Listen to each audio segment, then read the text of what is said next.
Welcome to this Monday as we enter the week which will launch us into the beginning of Season 3. This time without the camera on because, I was busy fixing things up for the beginning of the stream quite soon. I know you might be asking, what does setting up the stream have to do with not having a camera on? Actually nothing. I was just using that as an excuse to be lazy. But besides that, what we have to talk about for today is, of course, our last roll for our tier list prediction for the release of Season 3. We went past DPS and tanks, so now we have healers left.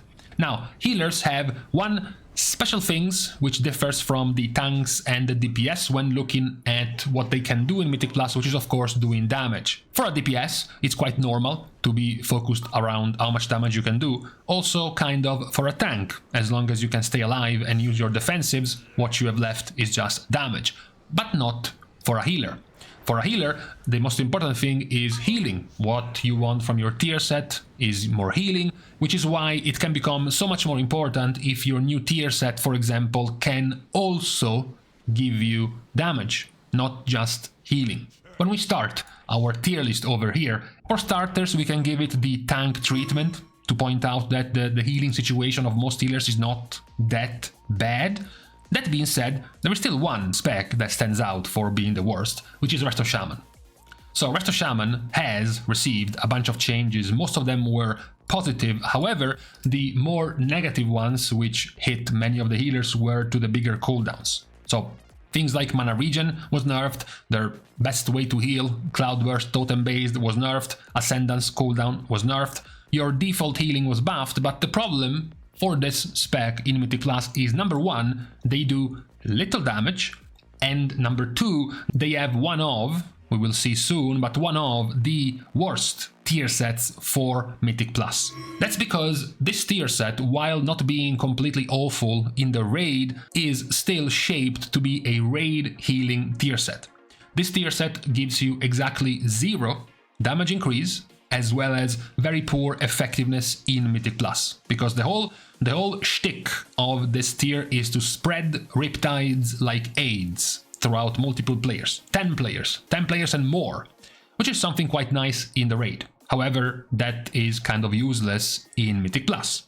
So much of the power, much of the healing power of this tier set is wasted in Mythic Plus. And on top of that, it doesn't actually give you any more damage. One of the strongest things you can have as a healer, you can wish as a healer in Mythic Plus, is for a set of talents or powers or borrowed powers or tier sets which allows you to do damage while you are healing. Think about, I'm sorry to trigger sad moments for Rest of Shamans to remind them that they don't have this anymore, but think about Vesper Totem. Vesper Totem is the classic example of how you can buff a healer to do more damage by giving them something which allows them to continue to DPS, even when the party is taking damage. That's a great tool in Mythic Plus, for example, to allow the healer to continue DPSing. That's not something Rest of Shaman has in this tier. Their damage, their overall damage in Mythic Plus was already average right now. It was lower than Disscipline and Mistweaver, higher than Holy Priest, and more or less close to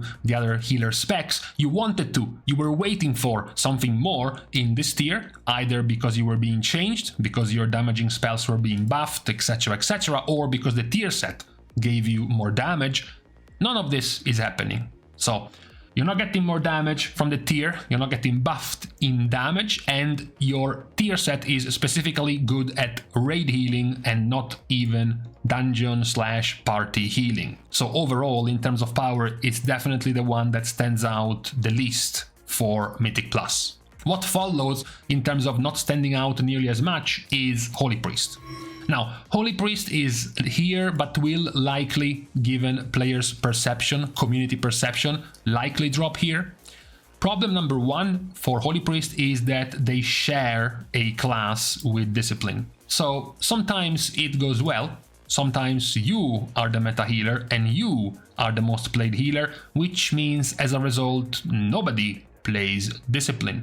Other times though, like what might happen this tier, if Disscipline is the popular one, bad things will happen to a Holy Priest, especially when all of the best players of the class, the more competitive one, the more driven one, will of course all flock to Discipline. So it will look even worse for Holy Priest. If you have 1000 players playing Discipline, 150 of them will be world-class players. 15% of them, where Holy Priest, who will be underplayed, will only have 100 players and only 5 of them will be world-class. 5% of them, because way more competitive players will have gone to the more powerful spec. So that's why I said that Holy Priest, perhaps it's more fitting to stay here, but what players might perceive it as is a lower down spec. Now, when it comes to the spec itself, to be honest, the spec itself does very good healing in Season 3, especially when it comes to Mythic Plus and especially when it comes to party healing. Holy Priest is going to have in Season 3 with this new tier set likely the strongest spot healing in the game, the strongest single target, the strongest in a pinch, global cooldown, instacast, very chunky single target heals. That's because their 4-piece set bonus will give them tons of Holy Ward Serenity casts, which is a very powerful single target healing spell. This will be very powerful, of course, in Mythic Plus. When it comes to a trash mob in a plus 24 fortified, having its cast not interrupted, chunking a DPS down to 20% HP, the Holy Priest has the answer to that problem. They have Power Word Life, they have Holy Ward Serenity, they are very good at dealing with those type of problems. Unfortunately, Holy Priest was also already quite low in terms of damage done. Holy Priest was basically one of the lowest specs when it came to damage done, so that's not something that the tier set will be giving you either. So even though their tier set, unlike Rest of Shamans, is actually quite good for Mythic Plus, the low damage that they do on top of most of their powerful things can simply be brought by a Disscipline Priest instead, which also looks like to be stronger, is what likely keeps Holy Priest to be quite still low down on the value of Mythic Plus healers. Now above them we can start by putting Preservation Evoker. Preservation Evoker has some similarities with Holy Priest because we were talking about Discipline likely being a powerful pick, and what about Augmentation Evoker? In the case of Preservation is actually even worse because at least in the case of Priests you have to choose. So maybe if you really wanted a Priest and you choose Holy, it's not that you can run with double Discipline, and it's not that Shadow Priest looks that strong, so at least you might still have a use. But what happens when you want to play Preservation and Augmentation is the meta? What happens is, of course, that all of the cool and powerful benefits you can bring to a party are no longer really that valuable because Augmentation can just do that as well. Now, to be fair, Preservation has our first tier set that actually can give them damage. Their 2-piece set bonus gives you free Living Flame casts on enemies, especially when you're casting Fire Breath, so that's just free damage. On top of that, casting more Living Flames can give you more procs of Essence Burst, meaning, for example, the more Living Flames you cast, the more Essence Bursts you get, the more Disintegrates you can cast. You have plenty of talents that you can take in Mythic Plus down the center line in your talent tree. You can take Scarlet Adaptation, you can take Leaping Flames, you can even take Ancient Flame to cast Living Flames faster. So your damage is increased with this tier set, unlike these two other specs over here. So that's a good thing. You still have very good, quite powerful healing in Mythic Plus because Blossom, Emerald Blossom heals 5 targets, just as much as you want in a Mythic Plus dungeon. The slight disadvantage of this Blossom build for Evoker is that, of course, it won't work nearly as well in Mythic Plus. For starters, it's already more frustrating to try to get all of the clowns inside the circle to be healed. Number 2, it is much weaker when it comes to spot healing in Mythic Plus. The spot healing, while also losing the Spirit Bloom Empowerment tier set of Aberus for what you get now in Season 3, is also going to make spot healing weaker. So you are in this kind of half and half situation where the Blossom build is very powerful in the raid. It's likely going to be one of the strongest HPS builds in the raid. In Mythic Plus though, it's gonna be harder to pull that off because of the much weaker spot healing you can pull off in Mythic Plus with this build, and unfortunately the previous build has been nerfed. Temporal Anomaly was nerfed, Spirit Bloom was nerfed, so it's just gonna be also harder to try to pull off that build in Mythic Plus. So that's kind of the unfortunate situation of Evoker right now. Overall, though, if you count the stronger utility, the stronger cooldowns, the stronger damage, and also still a quite good tier set in Mythic Plus, they are quite still a powerful spec. Held down likely by the possible meta level of augmentation. Together on this row we have Resto Druid, but also Mistweaver as well. Resto Druid has just recently received quite a chunky buff to their cut form damage, which is great for Mythic Plus standards. However, unfortunately, they too, much like these two specs at the bottom, have a completely useless tier set when it comes to damage increase in Mythic Plus. It is stronger, still powerful for spot healing in Mythic Plus due to your Treants, your Guardians of the Grove, doing their automatic healing, which, again, it might be quite annoying not having control over them, not having control on who gets healed, but at least they can still function quite decently in Mythic Plus for something we have talked about. The power of a healer in being able to have something that heals while you do damage. So, being able to have, for example, 2 Treants out, plus Efflorescence on the ground, plus Rejuve on all players, Life Bloom or a couple of Life Blooms, some Wild Growth perhaps rolling on players, allows you very safely to go into cat form and start blasting for some damage, which is something that, for example, Resto Shaman or Holy Priest or even Evoker don't have the luxury of doing. They have to continue actually casting healing spells if they want to keep healing. That is one of the benefits, one of the luxuries of Resto Druid as a spec.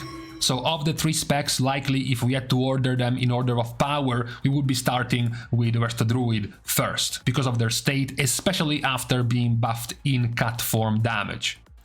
After that, with Mistweaver, who we should also likely put ahead of Preservation due to a few of the changes they are receiving. Now, talking about the changes, it's not that the tier set of Mistweaver is actually giving them more damage in Mythic Plus. The tier set of Mistweaver is somewhat similar to Resto Shaman. They spread Chi Harmony on players, they store part of the healing that then blows up on players tagged with Renewing Mist, so it's very similar to the ones of Resto Shaman. The difference though is that Mistweaver Monk actually has good, solid damage on the rest of their kit, which is something that, for example, these 2 specs don't have. Their damage was already quite competitive right now, and that was without including any of the PTR or pre 10.2 changes. They were already doing quite nicely. What is also very good is that if we approach a Mythic Plus melee-centric season, Mistweaver Monk, being a monk, can give you Mystic Touch, can give you 5% more damage. So the actual effective damage of having a Mistweaver in your party will go up even more. And what we have talked about right now were just the weaknesses, because the actual strongest part of Mistweaver is the healing. While their raid healing is all about their ramp with invigorating mist healing and 1 minute windows of Chi-Ji, etc., in Mythic Plus it's of course based on fist weaving. It's based on just continuing to do damage while you heal. This ancient teachings is what gives you a very smooth, a very continuous type of AoE healing to the rest of your party. Very handy for Mythic Plus. And then for the bigger chunks of damage, you can use Shaylun's Gift. Gaining 1 cloud every 4 seconds, you get to have a big burst of healing in less than a 20-second window every time with Shaylun's Gift, on top of your already working fist weaving combo. Not to mention something we haven't touched on, which was single target spot healing. We mentioned Holy Priest being the stock standard, very powerful spec when it comes to being good at spot healing, but so is Mistweaver. Mistweaver is also nice when it comes to having to top single players rather than the entire party. Now, what are the weaknesses of Mistweaver that might not put him here, for example? One of the major weaknesses of Mistweaver is the fact that they still have very poor cooldowns. Revival is already a terrible cooldown in a raid environment, and in a Mythic Plus setting is also kind of weak, and your Life Cocoon is shit.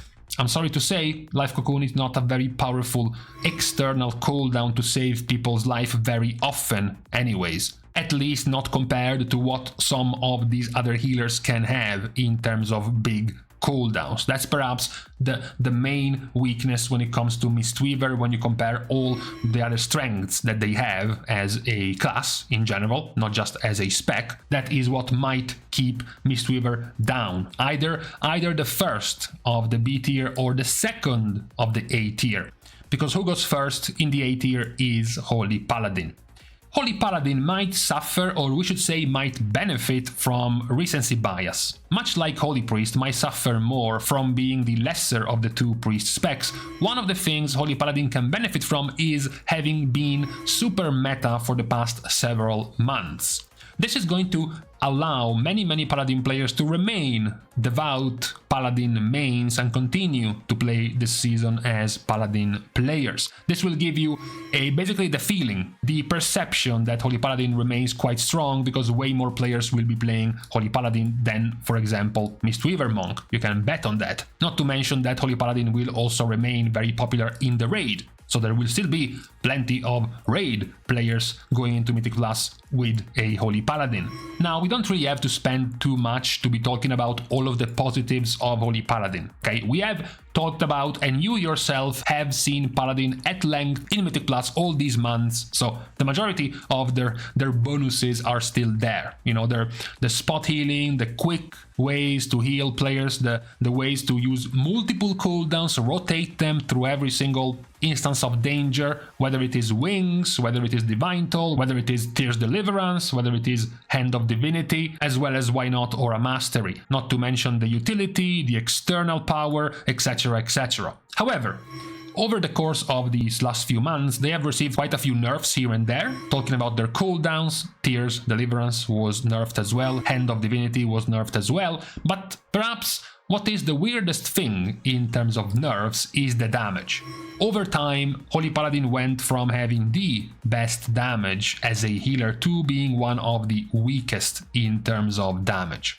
That is one that is worth pointing out in Mythic Plus, and we have to say at the very least that their tier set does bring them damage. So, unlike 1, 2, 3, 4 specs, their tier set with the Holy Reverberation on enemies hit by Holy Shock, leaving behind a dot, which can also stack up to 6 times, making it very good on, for example, bosses, where you can very easily keep up this dot on the target. So their damage does increase in the next season with this tier set. However, it was starting from quite lower down than at least a couple of specs, if not even 3 specs now with the buffs to Resto Druid. That is perhaps the main weakness of Holy Paladin getting into this season. Besides that, though, most of the other weaknesses will just be their previously super powerful tools being nerfed quite a few times, or maybe a few too many times. But besides that, it remains a very solid Mythic Plus pick for this season.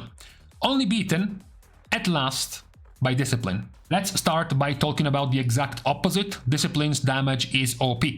Disscipline was already doing decent damage to begin with, but this doesn't even include the 10.2's changes, as well as the 10.2's tier set that Disscipline Priest will be receiving. Because even though Blizzard has rushed now to nerf something like 4 times in a row the damage of Disscipline Priest, they still remain very powerful in terms of damage output thanks to Inescapable Torment and Mindbender, which can be almost permanent in Mythic Plus, thanks to Void Summoner. You're gonna pull out a Mindbender, you're spamming Smites, which will be double casting because of your tier set, meaning every cast is 4 seconds of cooldown reduction to a 60-second cooldown, which lasts for 12 seconds, and thanks to Inescapable Torment, you can extend it to at least 14 to 15 seconds. Meaning that TLDR, as long as you're casting 8 to 9 smites, as soon as you cast Mindbender, you're getting Mindbender up basically immediately after it finishes.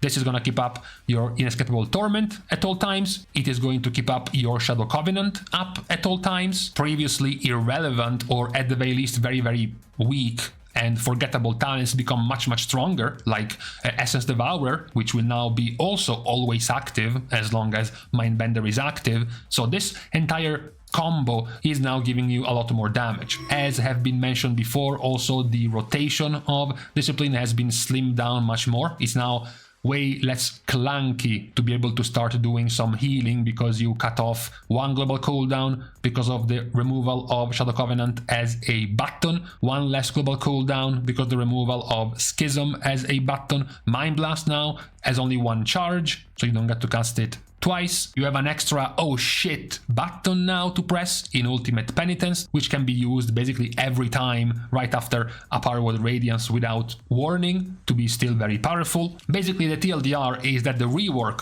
of Disscipline Priest has made the spec very good now. It's less clunky to play, it's more smooth, the damage has remained quite high. The fact that Shadow Priest is now not nearly as much of an S tier spec can still give you value of bringing Discipline because of Master Spell, because of Mind Soothe, because of Power Infusion, because of Fortitude. So plenty of those cool things can now be brought by a Disscipline Priest. Not to mention talking about some of the weaknesses, for example, of Mistweaver, but also of Resto Shaman, something like Pain Suppression, something like double charge Pain Suppression in Mythic Plus, for example, is also going to be very powerful, a very powerful tool for damage reduction. You will be running very likely with Lenience, so you have your basically personal devotion aura to give out to other players in terms of DR in Mythic Plus. So all in all, the combined package of the rework is putting Disscipline Priest as the seemingly stronger spec when it comes to Mythic Plus. This is our take so far when it comes to healer power in this upcoming season. Of course, as we mentioned and as we tracked like a couple of days ago, tuning is still on the way. There might still be some last minute changes, perhaps that will bring Mistweaver as a possible alternative, perhaps we'll bring back Holy Paladin to be a possible alternative. Maybe we have been underestimating the cat form damage buff of Resto Druid by a lot, but for now this is what the outlook seems to be for healers in Mythic Plus for Season 3. As always, now that we have the completed trinity of predictions, we're going to be waiting the first few weeks of the release of Season 3 to see the actual in-game results and the accuracy of these predictions. Now, with all of this out of the way, I'm going to leave you to the rest of the beginning of the week. Thanks, of course, as usual, to all of the Patreon supporters for the contribution and the help to the growth of the channel, which can, as usual, still be given completely for free. You can like and comment down below, as well as subscribe to the channel itself. Now, with these pointless things out of the way, thank you guys again for watching, see you guys tomorrow, and in the meantime, no, but honestly, it was just laziness. The camera was up all this time, I could have just used that. It was just, you know, one click too much.